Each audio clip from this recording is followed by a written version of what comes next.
When this young mother offered up her plane seat to an old veteran, she simply thought she was doing a nice thing. She switched with him and sat down in the row of chairs behind him, but then she accidentally discovered his identity and turned pale instantly. This cannot be true. But before we start, smash the like button, subscribe, and don't forget the notification bell so you never miss any of our upcoming stories. Emma Bright and her daughter Rosie had been sitting in their airplane seats for almost an hour. The plane was stuck on the turf for an unknown reason, which annoyed Emma. "We're gonna be glued to the ground longer than the actual flight," Emma spoke softly. But then suddenly an old man stepped in. Immediately, Emma's irritated facial expression changed to a softer one. She figured the pilots were probably waiting for this old man to arrive. He looked ancient and was moving very slowly, but he also bore a kind smile that melted her heart a bit. But that was before she knew who he was. The old man took a seat in the row behind Emma and her daughter. Emma smiled politely and returned to cuddling her baby girl. But then she heard something. The old veteran behind her was moaning and making all kinds of noises that indicated discomfort. What was wrong with him? "Are you all right, mister?" Emma asked as she turned around to check on his situation. The veteran responded by saying that he was well enough. He had old bones, and the lack of legroom and the hard seating bothered him a bit. But that wasn't her problem to solve. "I'll manage," were his words. It also wasn't the best idea for him to pick a seat by the window because he had a weak bladder and surely had to pee during this flight.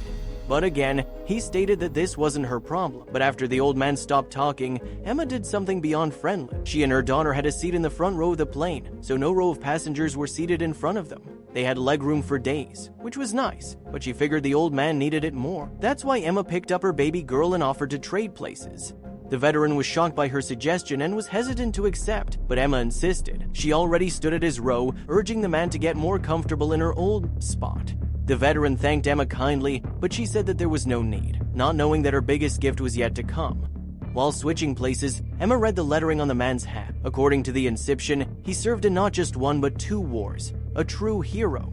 Emma thanked the old veteran for his services to this country before taking a seat behind him. But then something very interesting happened. Emma was staring out the window of her new seat when a sound appeared from the airplane seat in front of her. It was the sound of pages turning. The pages sounded heavy. To think for a reading book. Emma was curious at heart and chose to peek through the gap in the backrest. Emma saw how the old man was looking through a thick photo album. The pages were quite yellowed, indicating that the book was at least a couple of decades old. But the images presented on those pages were beyond beautiful. Emma saw multiple black and white photos of soldiers in the field. The young mother put 1 and 2 together and figured they must have been his wartime comrade. Emma felt a warm feeling of compassion well up in her heart. But then it screeched to a halt when she heard the veteran sob during his look-through.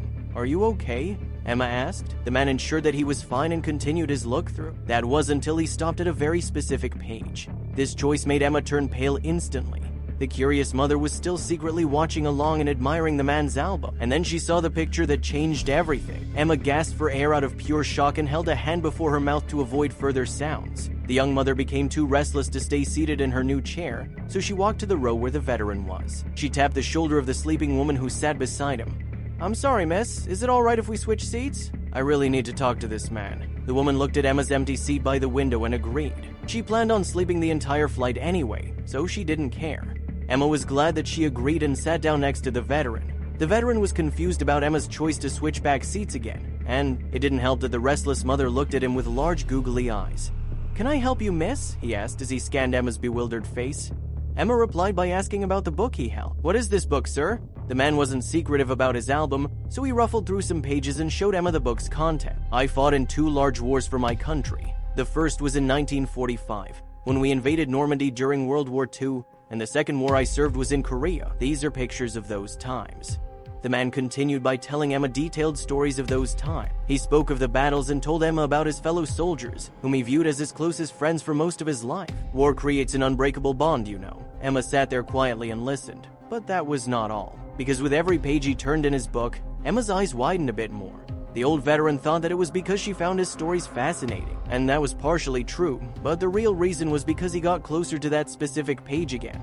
"Can I see one photo, please?" Emma asked. Emma explained the picture she had witnessed before, and the old man knew exactly which one she was referring to. He flipped through a few more pieces of parchment, and then something bizarre happened.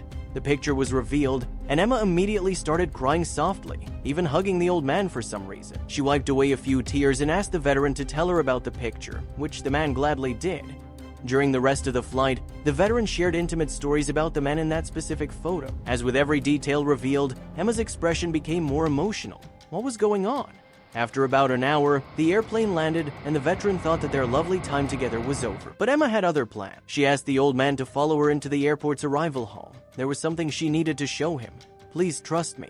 And to Emma's surprise, the old man did. Emma, her daughter, and the veteran stepped into the arrival hall together and were immediately greeted by a middle-aged man.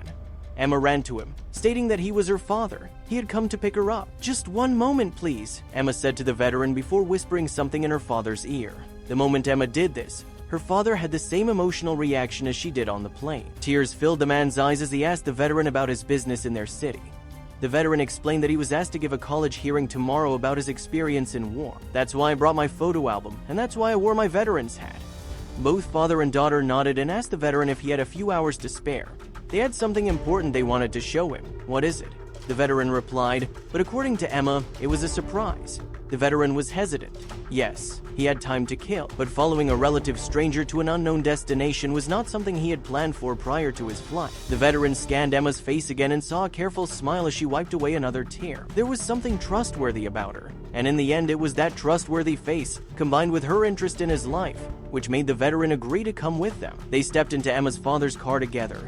After that, they drove away from the airport and past the hotel he was supposed to stay in. The car quickly traded in the busy cityscape for a more quiet suburban environment. Trees filled these streets, and small cute houses lined the concrete pavement. The veteran asked once more where they were going, but again, Emma did not provide a clear answer. "We're almost there, please trust me," she simply said. Emma also said that the old man would like their surprise for him, but if he knew what it was, it would spoil his reaction. "I'm sorry for my secrecy, but your wait is over. We're here." The car stopped in front of the smallest house in the neighborhood. It was old but homely. Emma and her daughter had already gotten out and were opening the front door when the veteran exited the vehicle. "What is this place? Why am I here?" the old man whispered to himself, but Emma simply invited him inside by extending her arm and gesturing the veteran to come closer. The veteran had gotten this far, turning around now would be a waste, so he just put one foot in front of the other until he stood in the house's hallway. The house had a 60s feel about it. Orange drapes hung before the windows, and a light, musky smell hung in the house. The old man looked forward and saw how Emma and her father stood beside a large chair in the living room. It was facing backward, but the veteran saw that someone was sitting inside of it. Emma ducked down and talked to the seated individual. Who was she talking to? He only saw the top of a gray-haired person, but that was about to change. After Emma finished talking, the seated individual stood up and faced the veteran. It was an elderly man who was at least the same age as him. But who was this person? The mysterious elderly man looked up at the veteran with squinted eyes like he was trying to analyze him. But after a few confusing glances, his eyes widened, just like Emma's and her father's did before. "Charles, is that you?" The elderly man walked up to Charles and hugged him intensely. "What is going on?" The veteran's name was indeed Charles, but how did this man know him? Charles stood frozen in place as the old man squeezed his body while crying. But roles were about to flip when his grip loosened and Charles saw his face up close. The recognition hit him instantly, and Charles broke down in tears. Charles now hugged the old man back and started spitting questions because he had many. "How did you know who I was when we were on the plane?" Emma smiled and stated that his question had an easy answer. "The man you're hugging right now is my grandpa. He told us many stories about a guy he met during his time in the US Army. Apparently, this person saved my grandfather's life many times."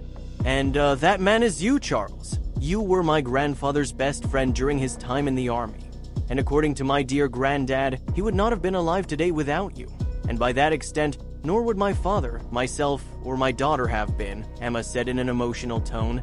Emma thanked Charles for all that he did for her granddad during wartime, and then she revealed why she knew he was the right person from the start. The weeping mother turned the object she still held in her hand. It was a picture frame, the exact same photo that Charles had in his album. It was Grandpa's prized possession, an object that reminded him of his best friend, someone he thought he had lost forever. But apparently, that wasn't the case. "When I saw that picture on the plane and saw your face, I instantly knew who you were, and I also knew that I had to reconnect you two." Charles was stunned by Emma's story. He couldn't believe that such a simple moment could lead to such an amazing reunion.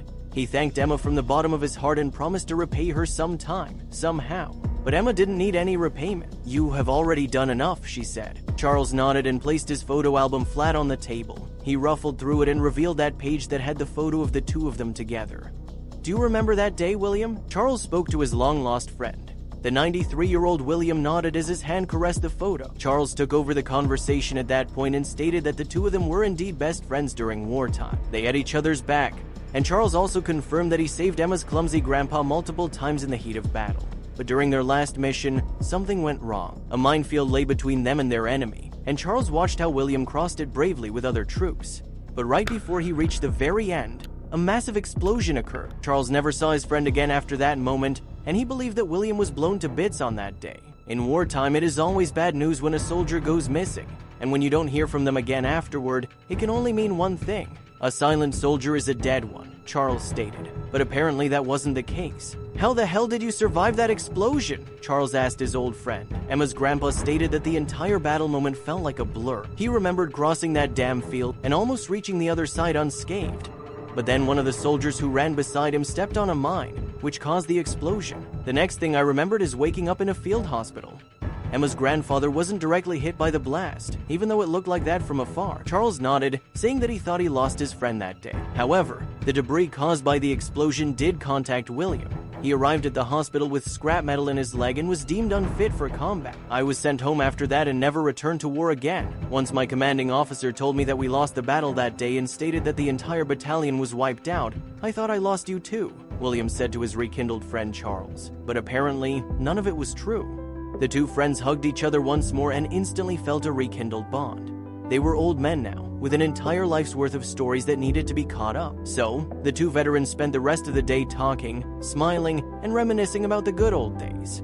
It was an amazing sight, and Emma was extremely happy to see her grandpa smile like that again. It had been a long time since she had seen such joy on his face. Since that moment in Williams's home, the two men had become irreplaceable once more, and they even spent Christmas together that year. Thank you for watching.